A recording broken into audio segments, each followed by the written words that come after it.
بسم اللہ الرحمن الرحیم۔ اس تنظیم کی بنیاد قبیلہ جرہم کے 3 سرداروں فضل بن وداحہ، فضل بن فضالہ اور فضل بن حارث نے رکھی تھی۔ لفظ فضل چونکہ ان تینوں سرداروں کے نام کا حصہ تھا، اس لیے لوگوں نے اسے حلف الفضول کا نام دیا۔ حلف وعدے کو کہتے ہیں اور فضول اس لیے کہا گیا کہ فضل نام کے 3 سرداروں نے یہ حلف اٹھایا تھا۔ ان تینوں سرداروں نے جس بات پر حلف لیا وہ یہ تھی کہ ہم کسی پر ظلم نہیں ہونے دیں گے، جس پر ظلم کیا جائے گا اس کی مدد کریں گے اور ظالم کو سزا دیں گے۔ یہ اس زمانے کا حلف تھا جب قبیلہ جرہم میں زمزم کے چشمے کے آس پاس آباد ہوا۔ وقت گزرنے کے ساتھ حلف الفضول ماضی کا قصہ بن گیا۔ اس حلف پر دوبارہ عمل کرنے کا وقت آیا جب مکہ شہر کے لوگوں نے ایک بار پھر ظلم و ستم کا بازار گرم کر دیا۔ مکہ کے لوگوں نے کس قسم کا ظلم و ستم شروع کر دیا؟ شاکو نے سوال کیا۔ غریب اور بے کس لوگ تو ایک طرف، دوسرے شہروں سے آنے والے سوداگر بھی مکہ کے لوگوں کے ظلم و ستم سے محفوظ نہیں تھے۔ ایک دفعہ کا ذکر ہے کہ عبداللہ نے شاکو کے سوال کا جواب دیتے ہوئے بتانا شروع کیا۔ قبیلہ زبید کا ایک سوداگر سامان تجارت لے کر مکہ شہر آیا۔ مکہ کے ایک سردار عاص بن وائل نے اس سوداگر سے کچھ سامان خریدا، لیکن قیمت ادا کرنے سے انکار کر دیا۔ اس کھلی بے انصافی پر سوداگر نے دوسرے قریشی سرداروں سے شکایت کرتے ہوئے کہا کہ عاص بن وائل سے میرے سامان کی قیمت دلوائی جائے، لیکن قریشی سرداروں نے اس کی فریاد اور مطالبے پر کوئی دھیان نہ دیا۔ اس آدمی نے پہاڑ پر چڑھ کر چند درد بھرے اشعار پڑھے تو مکہ کے اس نیک نوجوان نے چچا زبید نے کوشش کی اور ایک سردار عبداللہ بن جودان سے مشورہ کر کے عاص بن وائل سے سوداگر کے مال تجارت کی قیمت وصول کر کے اسے دینے کا فیصلہ کیا۔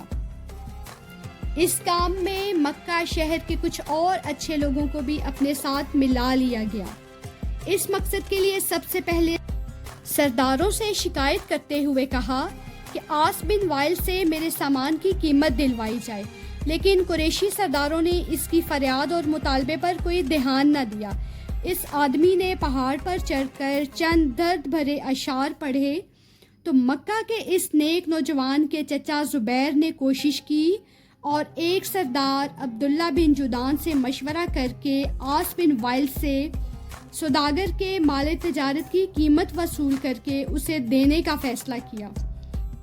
اس کام میں مکہ شہر کے کچھ اور اچھے لوگوں کو بھی اپنے ساتھ ملا لیا گیا۔ اس مقصد کے لیے سب سے پہلے سردار عبداللہ بن جودان کے گھر پر اجلاس ہوا۔ اس میں 5 قبیلوں کے سرداروں نے شرکت کی اور یہ عہد کیا کہ ہم کسی شخص کے ساتھ بے انصافی نہیں ہونے دیں گے۔ مکہ میں جو بھی مظلوم نظر آئے گا، خواہ وہ مکے کا رہنے والا ہو یا کسی اور کا، یہ سب اس کی حمایت اور مدد میں اٹھ کھڑے ہوں گے۔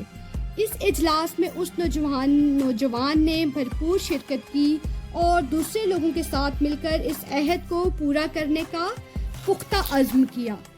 نئے سرے سے قائم ہونے والی تنظیم حلف الفضول بھی فضل کے نام کے لوگ شامل تھے۔ کاکو نے پوچھا، مزے کی بات یہ ہے کہ نئے سرے سے بننے والی تنظیم حلف الفضول میں شامل لوگوں میں سے کسی ایک کا نام بھی فضل نہیں تھا، لیکن انہوں نے ماضی میں اچھے مقاصد کے لیے قائم ہونے والی تنظیم کی یاد میں اس کا نام بھی حلف الفضول رکھا۔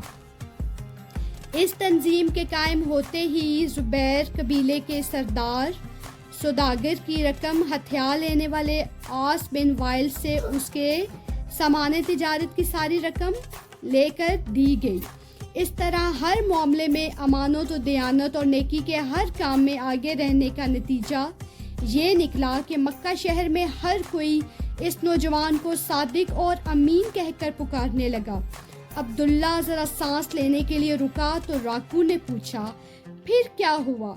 پھر یہ ہوا کہ عبداللہ نے بتانا شروع کیا۔ مکہ شہر میں قریشی خاندان کی ایک امیر لیکن بیوہ خاتون خدیجہ بن خولید رہتی تھیں۔